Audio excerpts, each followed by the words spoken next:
ఈరోజు శ్రీమతి సోనియా గాంధీ గారు, శ్రీ మల్లికార్జున్ ఖర్గే గారు,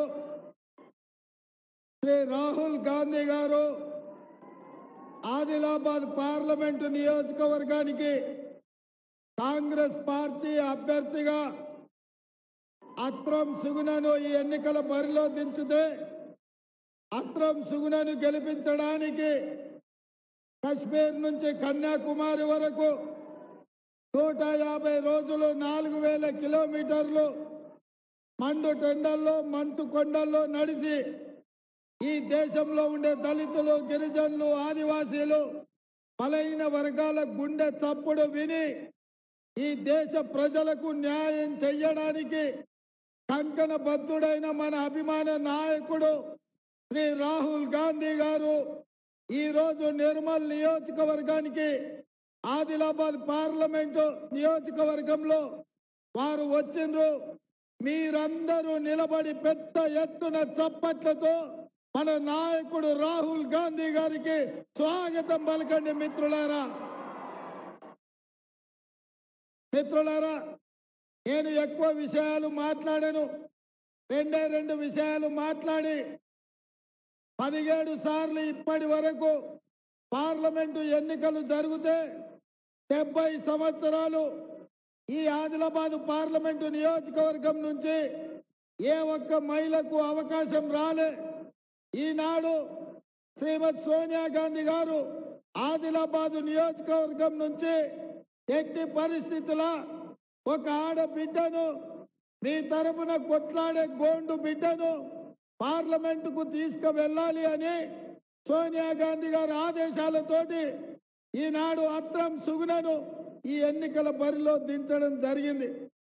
నేను ఒకటే విజ్ఞప్తి చేస్తున్న ఆదిలాబాద్ పార్లమెంట్ నియోజకవర్గ ప్రజలకు, 70 సంవత్సరాల తర్వాత కాంగ్రెస్ పార్టీ శ్రీమతి సోనియా గాంధీ గారు అత్రం సుగుణకు టికెట్ ఇవ్వడం జరిగింది.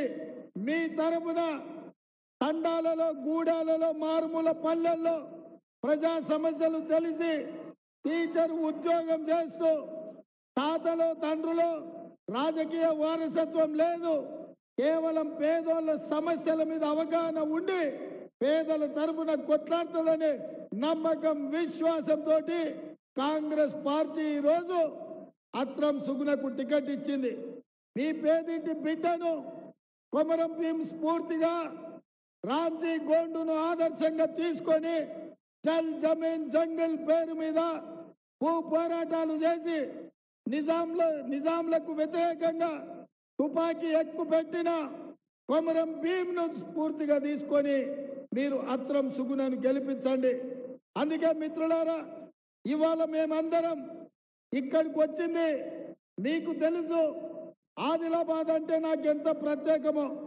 నేను పిసిసి ప్రెసిడెంట్ అయిన మొట్టమొదటి ప్రోగ్రాం నిర్మల్ నియోజకవర్గంలో మోడీ పెంచిన ధరలకు వ్యతిరేకంగా పెట్రోల్, గ్యాస్, డీజిల్, అదే విధంగా నిత్యావసర వస్తువుల ధరలు పెంచిన మోడీకి వ్యతిరేకంగా ఈ నిర్మల్ నుంచే కార్యక్రమం తీసుకోవడం జరిగింది. ఇదే కాదు, ఆనాడు ఇంద్రవెల్లిలో ఈ కేసీఆర్ ప్రభుత్వానికి వ్యతిరేకంగా దళిత గిరిజన దండోర కార్యక్రమాన్ని తీసుకొని కేసీఆర్ ను గద్దె మీద నుంచి దించడానికి ఈ ఆదిలాబాదుని అడ్డాగా చేసుకొని ఈ ఆదిలాబాద్ ఇంద్రవెల్లి నుంచే కేసీఆర్ పై సమర శంఖం ఊదినం. అదే విధంగా నేను పిసిసి అధ్యక్షుడిగా చెప్పిన, ఈనాడు ముఖ్యమంత్రిగా చెప్తున్నా, ఈ ఆదిలాబాద్ జిల్లాను దత్తత తీసుకొని మీ ప్రాంతాన్ని అభివృద్ధి చేసే బాధ్యత మాది, కాంగ్రెస్ పార్టీది. తుమ్మిడిఎట్టి దగ్గర ప్రాణహిత చేవెళ్ల ప్రాజెక్టును కట్టి 1,50,000 ఎకరాలకు మీకు నీళ్లు ఇచ్చే బాధ్యత కాంగ్రెస్ ప్రభుత్వంది, ఇందిరమ్మ రాజ్యంది. ఇదే కాదు, మీ ప్రాంతంలో ఉన్న సిమెంట్ కంపెనీ సిసిఐ మూతపడ్డది, సిసిఐను తెరిపించే బాధ్యత కాంగ్రెస్ పార్టీ తీసుకుంటుందని నేను ఈ సందర్భంగా తెలియజేస్తున్నా. మిత్రులారా, ఇవాళ కాంగ్రెస్ పార్టీ ఇంకా 4.5 సంవత్సరాలు, ఆ తర్వాత 5 సంవత్సరాలు, మొత్తం 10 ఏళ్ల అధికారంలో ఉంటుంది. ఈ ఆదిలాబాదును సస్యశ్యామలం చేసి ఈ ప్రాంత రైతులను ఆదుకునే బాధ్యత కాంగ్రెస్ పార్టీ తీసుకుంటుంది. ఈ ప్రాంతాన్ని అభివృద్ధి చేస్తుంది. ఇదే కాకుండా నిన్న మన చంద్రశేఖరరావు చెప్తున్నాడు రైతు భరోసా పథకం పడలేదని.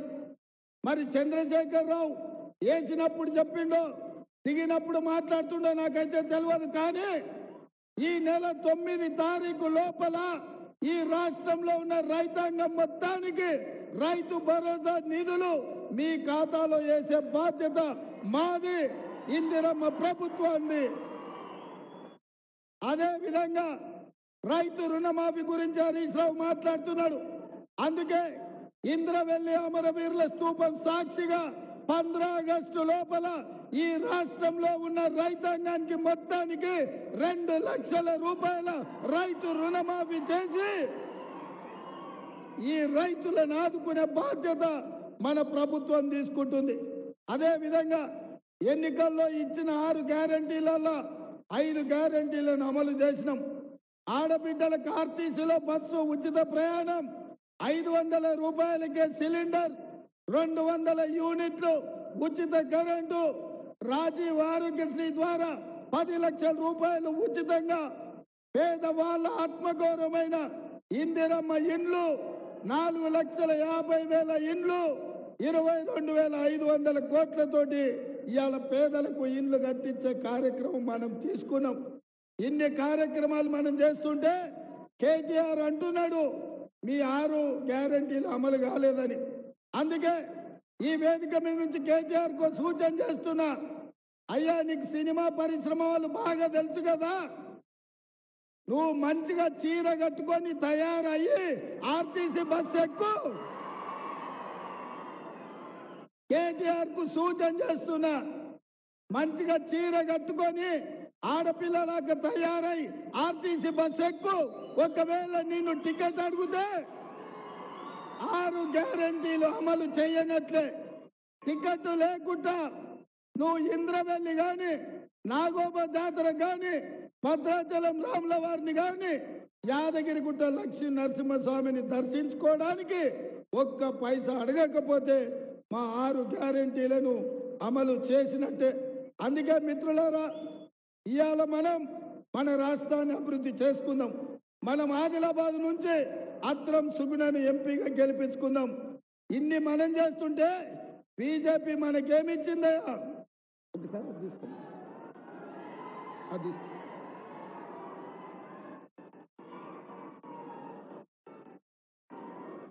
బీజేపీ తెలంగాణకి ఏమిచ్చింది? నేను మిమ్మల్ని అడుగుతా, బీజేపీ ఏమిచ్చిందంటే మీరు గాడిద గుడ్డ అనాలి.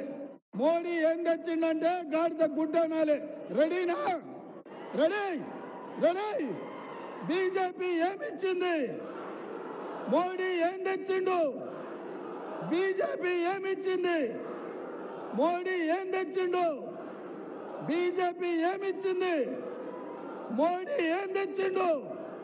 మరి నేను అడుగుతున్న ఆదిలాబాద్ బిడ్డల్ని, మనకు గాడిద గుడ్డిచ్చిన బీజేపీకి కర్రు కాల్చి వాత పెడతామా లేదా? సిద్ధమా? బీజేపీకి కర్రు కాల్చి వాత పెడతారు కదా. అత్రం సుగుణకు 1,00,000 మెజారిటీతోని ఇక్కడ ఎంపీగా గెలిపించాలి. రెడీనా? నేను 1,00,000 అంటే మీరు పక్కా అనాలి. Okay okay. 1,00,000 1,00,000 1,00,000 1,00,000 1,00,000 1,00,000 1,00,000 1,00,000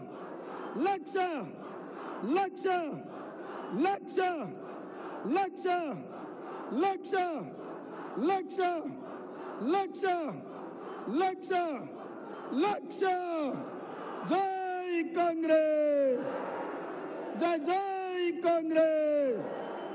హస్తం గుర్తుకే, హస్తం గుర్తుకే. ధన్యవాదాలు సోదరులారా. ఈ దేశం కోసం తమ కుటుంబాన్ని త్యాగం చేసినటువంటి కుటుంబం నుంచి గౌరవనీయులు రాహుల్ గాంధీ గారు మనను ఉద్దేశించి ప్రసంగించడానికి వచ్చారు. తన పసి ప్రాయంలోనే నాయనమ్మ ఇందిరాగాంధీని